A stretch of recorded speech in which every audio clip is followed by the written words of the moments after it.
क्योंकि अध्ययन के साथ वो हो चुका है, आप पिछले 1 दशक से वो चीज से जूझ रहे हैं। तो सुशांत की बात को मैं समझ रहा हूँ कि आप बड़ी बारीकी से वो कर रहे हैं।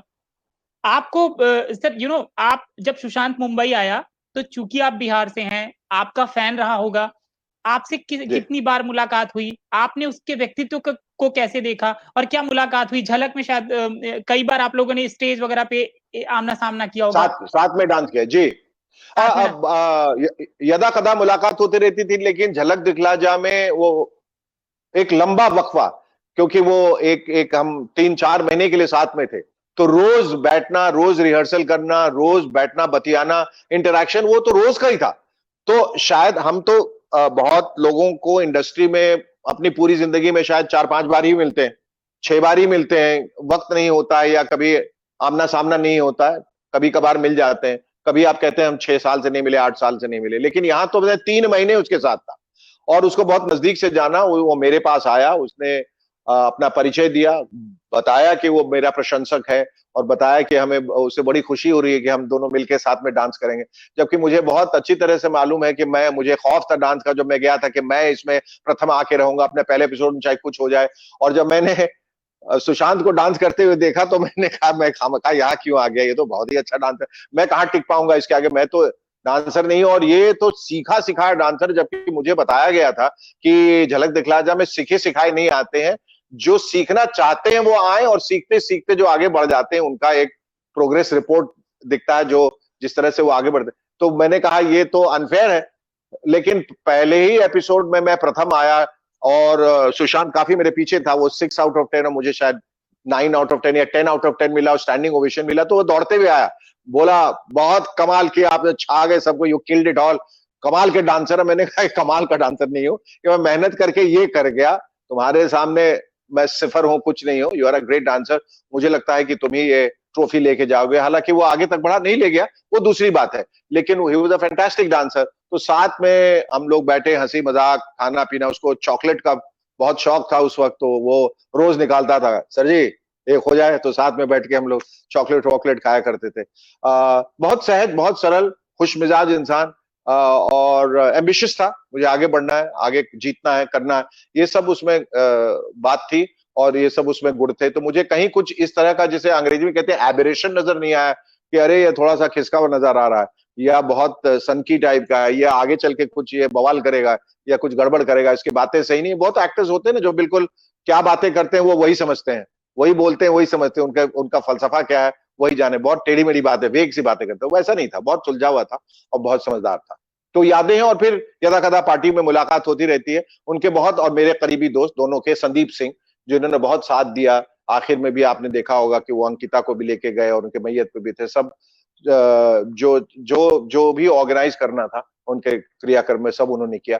वो बता रहे थे कि पिछले 6 महीने पहले उन्होंने, सुशांत की बात निकली तो उन्होंने कहा कि हम दोनों तय कर रहे थे कि आपके घर आए, कुछ बहुत वक्त हो गया है, समय बिताएं, और सुशांत जानना चाह रहा था कि आप एज एन एक्टर कैसे आप इवॉल्व किए, और कैसे आप जब होस्ट करते हैं तो कैसे आपके दिमाग में जल्दी जल्दी बातें आती हैं, आप कैसे बोलते हैं, वगैरह वगैरह। हम लोग बैठ के ये सब बातें करेंगे। मैंने कहा बहुत अच्छा रहेगा, लेकिन अफसोस कि वो दिन आया नहीं।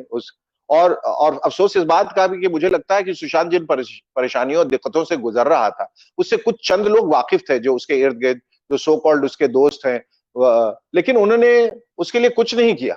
ये सारी प्रशंसा जो सुशांत को अब मिल रही है, वो मरने से पहले क्यों नहीं मिली, मेरे समझ में नहीं आया। तो क्या इन सब प्रशंसा को पाने के लिए हमने मरना पड़ेगा?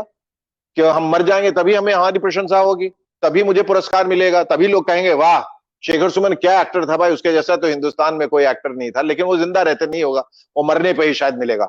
तो ये सुशांत के साथ भी कुछ ऐसे ही हालात हुए कि उनके जाने के बाद लोग कह रहे हैं कि वो कितना ब्रिलियंट था, क्या एस्ट्रोफिजिसिस्ट था, क्या उसके पोस्ट होते थे, क्या उसकी बातें इंटेलिजेंट होती। भाई पहले कहाँ थे आप लोग? और जब वो परेशानी से गुजर रहा था, वो कह रहा था कि उसको एक कंधे की जरूरत है, तो आपने अपना कंधा दिया क्यों नहीं? आप तक नहीं पहुंच पाया, आप उस तक पहुंच जाते। मैं कहता हूं कि मेरे ही घर में इतने ही बड़े डिप्रेशन से मेरा बेटा गुजरा है, उसको भी इमोशनल प्रॉब्लम्स थे, उसको भी करियर प्रॉब्लम्स थे, उसको मालूम था कि उसे रोकने की कोशिश की जा रही है। और वो उसने अपने एक वीकर मोमेंट में मुझे बोला था कि मैंने एक बार ऐसे ही खुदकुशी के बारे में सोच लिया था। मैंने कहा खबरदार, इस तरह की बातें दिमाग में लाना भी नहीं, जिंदगी लड़ते रहने का नाम है। ये जिंदगी को कितने मुश्किल से, तुमको मालूम है, अंदाजा है कि माँ बाप कितने मुश्किल से बच्चों को पालते हैं और कहां तक लेके जाते हैं। इस तरह से जिंदगी से हार जाना, निराश होके खुदकुशी करने कितनी गलत बात है। शायद उसने मजाक मजाक में कहा या सीरियसली कहा, मुझे नहीं मालूम, लेकिन हम लोग उसके बाद सहम गए, लगातार उसके इर्द गिर्द रहे, उससे बातें करते रहे, उसके दोस्तों को बुलाया, रिश्तेदारों के बीच में रखा, और वो उससे बाहर निकल आया। उसने समझा कि जान है तो जान है, जिंदगी जो है लड़ते रहने का नाम है। अगर करियर में कुछ उतार चढ़ाव आया तो आया, क्या फर्क पड़ता है। समुद्र में जब जहाज निकलता है तो वो थपेड़े खाता है, हिलता है, डुलता है, कभी कभी डूब भी जाता है, डूब के उभर भी जाता है और फिर निकल जाता है। तो लगातार गिरते और उठते रहने का नाम जिंदगी है। आदमी जैसा कहीं वो किसी इंटरव्यू में कह रहा था कि ऐसा नहीं कि आप एक ही बार गिरते हैं जिंदगी में, आप कई बार गिरते हैं और कई बार उठते हैं, इसी का नाम जिंदगी है।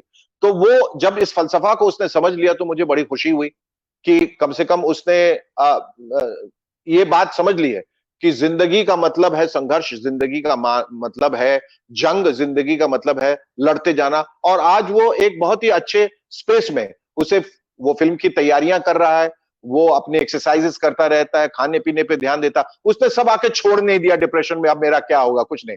और मेरे ख्याल से उम्र ने, चूंकि उसने बहुत कम उम्र में शुरुआत की थी, 19-20 साल में, तो उम्र उसके साथ है।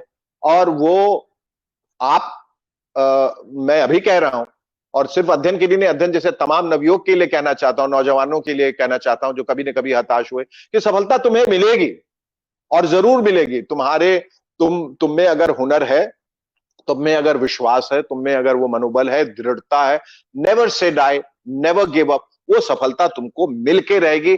कोई नेक्सस आ जाए, गैंग आ जाए, नेपोटिज्म हो जाए, गैंगिज्म हो जाए, क्लिकिज्म हो जाए, कोई इज्म हो, कोई इज्म तुम्हें रोक नहीं सकता। सिर्फ जो तुम्हारी पॉजिटिज्म है, ये पॉजिटिविटी है, अगर मैं कह सकूं, अगर पॉजिटिविटी एक इज्म है तो वही आपको आगे लेके जाएगी। उसके आगे सारे इज्म जो है वो फेल है।